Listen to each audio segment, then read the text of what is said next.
አብዛኛውን ጊዜ ስልኮችን ስናወዳደር በዚህ ማርኬት ውስጥ ካሉ የቴክ ማኑፋክቸሪንግ ኢንዱስትሪዎች ውስጥ ሁለቱ ጉምቶችን ታይም ግን እናወዳድራለን፣ አይፎን እና ሳምሰንግ።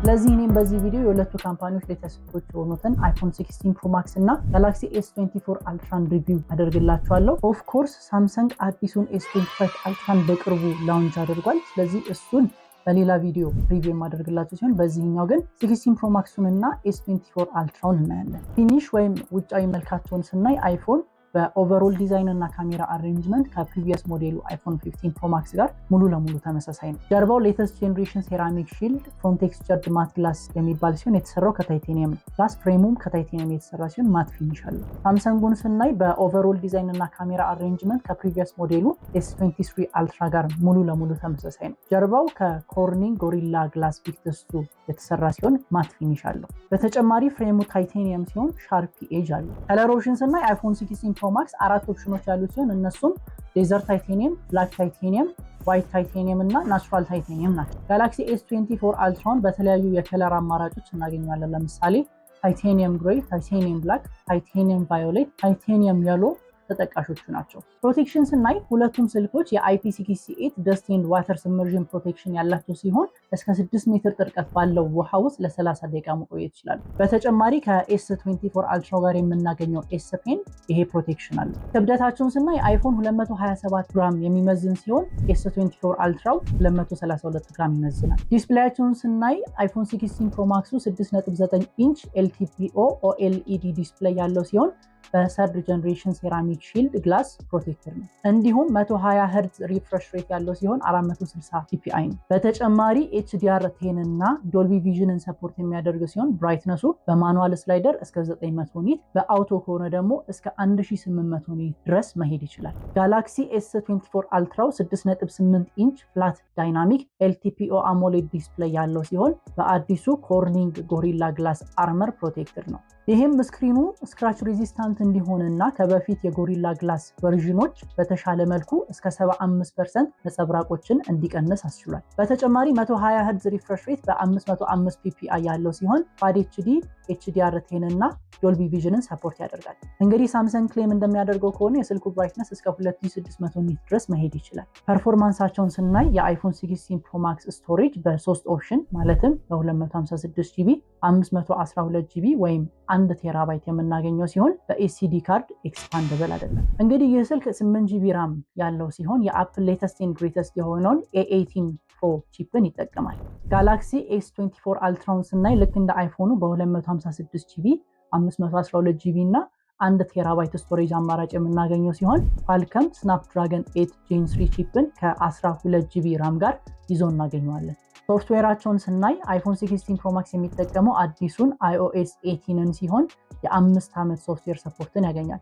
በተጨማሪ ቴክስት ለመጻፍ፣ ሰመራይዝ ለማድረግ፣ የራሳችንን ኢሞጂ ጀነሬት ለማድረግ እና ሌሎች ነገሮችን ለማድረግ AI ኢንተሊጀንስን ይጠቀማል። ጋላክሲ S24 አልትራ የሚጠቀመው የሳምሰንግን One UI 6 ከአንድሮይድ 14 ጋር ሲሆን የ7 ዓመት ሴኩሪቲ እና OS አፕዴትን ያገኛል። ልክ እንደ አይፎኑ ትራንስክሪፕሽን፣ ትራንስሌሽን፣ ሰመራይዜሽን እና ሌሎች ነገሮችን ለማድረግ AI ኢንተሊጀንስን የሚጠቀም ሲሆን ከአይፎኑ ለየት የሚያደርገው ሰርክል ቱ ሰርች የሚባል ፊቸርን ፕሮቫይድ በማድረግ ነው።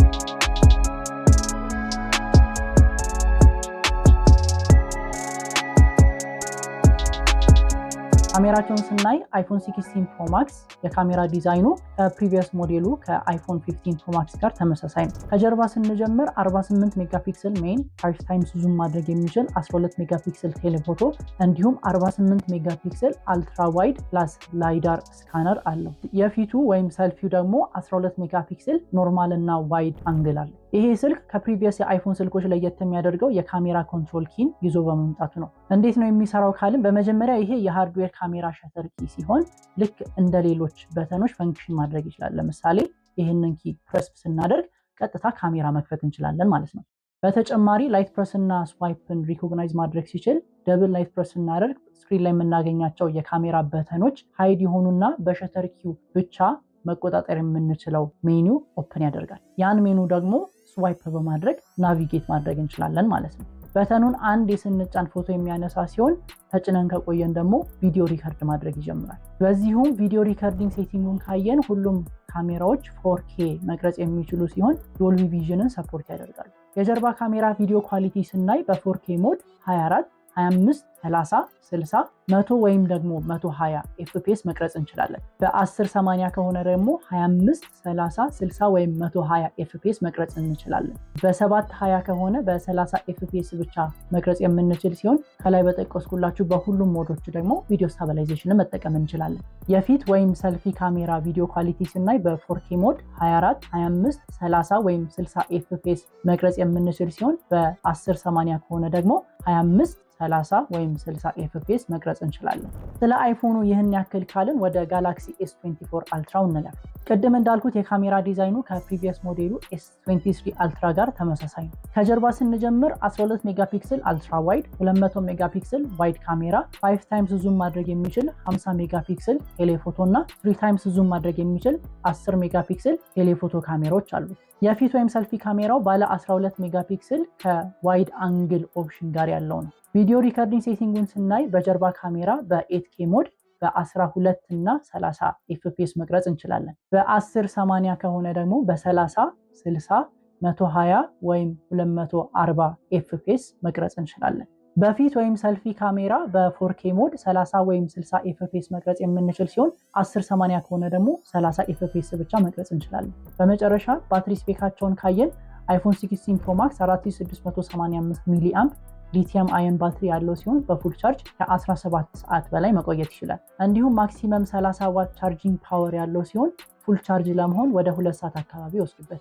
በተጨማሪ ዋየርለስ እና ሪቨርስ ዋየርለስ ቻርጂንግን ሰፖርት ሲያደርግ፣ ዋየርድ ከሆነ ደግሞ USB-C ኮኔክተርን ይጠቀማል። ጋላክሲ S24 አልትራ 5000 ሚሊ አምፕ ሊቲየም አየን ባትሪ ያለው ሲሆን 45 ዋት ዋየርድ ቻርጂንግ እና 25 ዋት ዋየርለስ ቻርጂንግን ፕሮቫይድ ያደርጋል። ይሄ ማለት ዋየርለስ እና ሪቨርስ ዋየርለስ ቻርጂንግን ሰፖርት ያደርጋል ማለት ነው። በአጠቃላይ የሁለቱ ስልኮች ሪቪው ይሄን ይመስላል። እናንተም በእነዚህ ስልኮች ላይ ያላችሁን ሀሳብ እንዲሁም ሌላ ሪቪው እንዳደርግላችሁ የምትፈልጉት ቴክ ካለ ኮመንት ላይ ያሳውቁኝ። በቀጣይ ቪዲዮ እስከምንገናኝ ድረስ ፒስ አውት።